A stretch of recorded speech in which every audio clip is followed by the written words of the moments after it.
Assalamualaikum warahmatullahi wabarakatuh. Perkenalkan nama saya Ahmad Zaidan Ramadan dari kelas TMKD. Di sini pada hari ini, kesempatan kali ini saya akan memperlihatkan mengenai arsitektur cloud computing. Ya, pas, on-premises service dan juga containerization. Oke,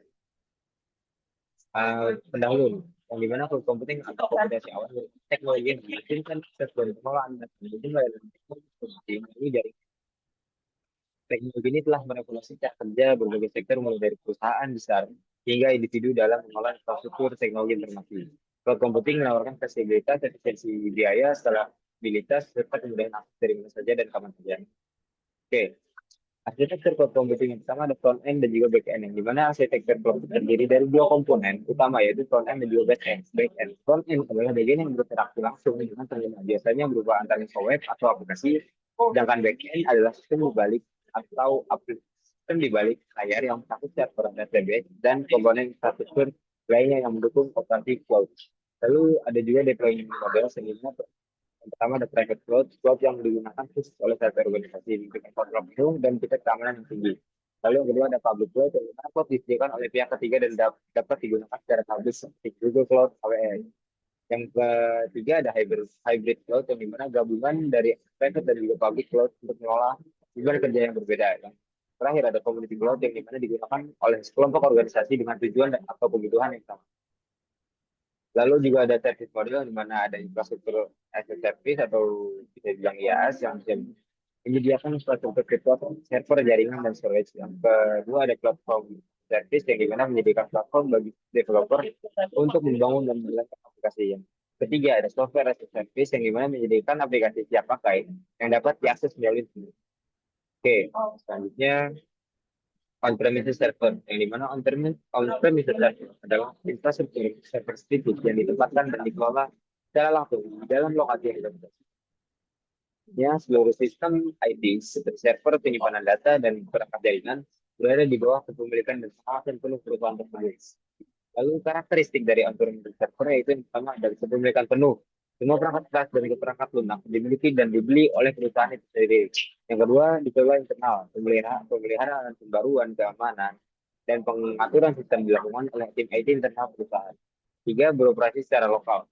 Sistem bekerja secara lokal tanpa bergantung pada layanan eksternal berbasis internet.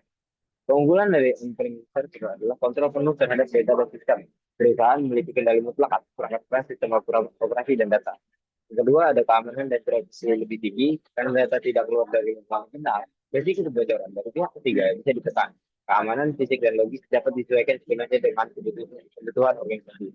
Lalu yang ketiga ada tidak bergantung pada internet. Sistem tetap bisa dijalankan tanpa koneksi internet.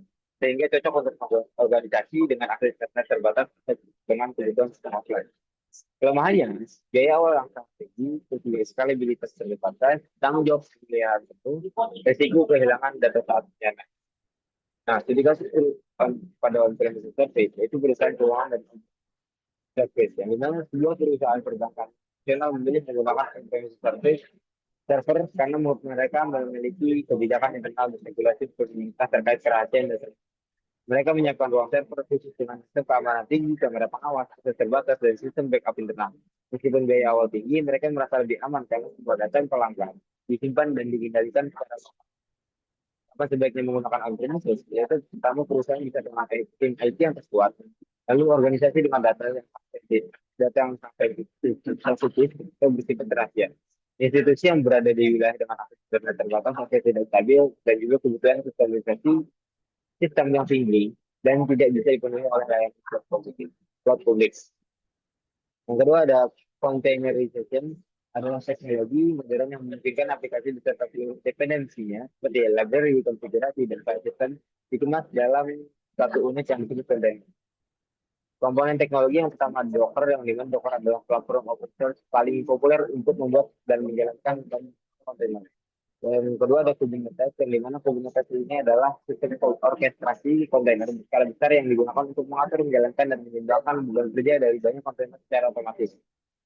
Kontainer versus virtual machine, yang dimana meski kontainer dan virtual machine sama-sama mampu menjalankan aplikasi secara terisolasi, Keduanya memiliki perbedaan mendasar. Container lebih ringan dan tidak memerlukan evakuasi terpisah. Ia cukup berjalan di atas asfalt, sehingga prosesnya lebih cepat dan hemat sumber daya. Sebaliknya, FVM memerlukan satu pasti lengkap di dalamnya, membuat lebih berat dan lambat saat booting. Begitu. Contoh studi kasus, yaitu yang pertama ada Spotify, yang dimana Spotify menggunakan Docker dan Kubernetes untuk mengelola ribuan kontainer microservice agar pengguna bisa streaming musik tanpa gangguan. Setiap fitur seperti pemutar lagu rekomendasi dijalankan dari web terpisah agar lebih cepat. Mungkin untuk tidak tahu, untuk setiap waktu ada beberapa juga seperti Gojek dan juga Gojek. Kesimpulannya adalah, cloud computing adalah topik penting dalam dunia teknologi informasi yang memungkinkan akses dan pengelolaan data kayak layanan TI melalui internet secara fleksibel, efisien, dan mudah diakses dari mana saja. Teknologi ini telah menjadi solusi utama dalam mendukung efisiensi operasional dan percepatan inovasi di berbagai sektor. Arsitektur cloud terdiri dari front-end, terbuka, pengguna, dan back-end infrastruktur pendukung, serta dapat diterapkan dalam bentuk private, public, hybrid, maupun community cloud sesuai kebutuhan organisasi. Model lainnya mencakup IaaS untuk infrastruktur virtual, virtual ada juga PaaS untuk lingkungan pengembangan aplikasi dan juga SaaS untuk akses aplikasi siap pakai.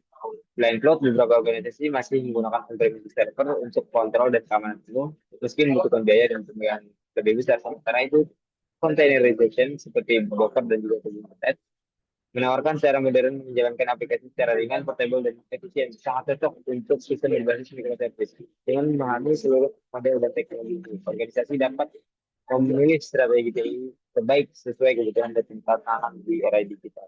Sekian dari saya, wabillahi taufiq wal hidayah. Wassalamualaikum warahmatullahi wabarakatuh.